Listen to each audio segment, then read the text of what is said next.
Lavoro che diventa sempre più merce rara, pressione fiscale che lievita, costo della vita quasi proibitivo e così le famiglie sono ormai in seria difficoltà. Ad Agrigento è allarme sociale e a toccare con mano questa emergenza è chi giornalmente opera in frontiera. Il sindaco Marco Zambuto è certamente il primo interlocutore istituzionale a cui la gente si rivolge per chiedere aiuto, sostegno. Il corridoio che introduce alla sua stanza è preso d'assalto, tanta la disperazione, ma da solo il comune di Agrigento ovviamente non è in grado, non è nelle condizioni per via anche del traballante assetto finanziario del bilancio di dare risposte concrete e positive a tutti. Ma lui, Marco Zambuto, rieletto da quasi 20.000 agrigentini, armato di santa e buona pazienza, non si tira indietro. È pronto a ricevere chi bussa alla sua porta, anche solo per offrire una parola di conforto,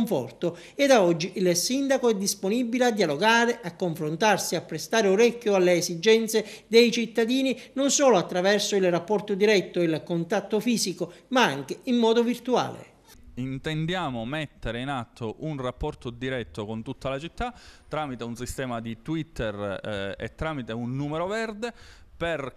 fare in maniera tale che il cittadino ci segnali i problemi che ha con la pubblica amministrazione, con i settori,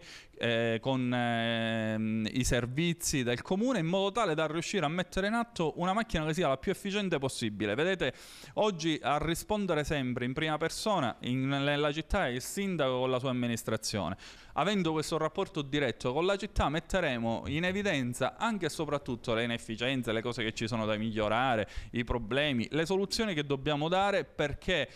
ogni atto venga realizzato nel rispetto della legge ma nell'interesse dei cittadini.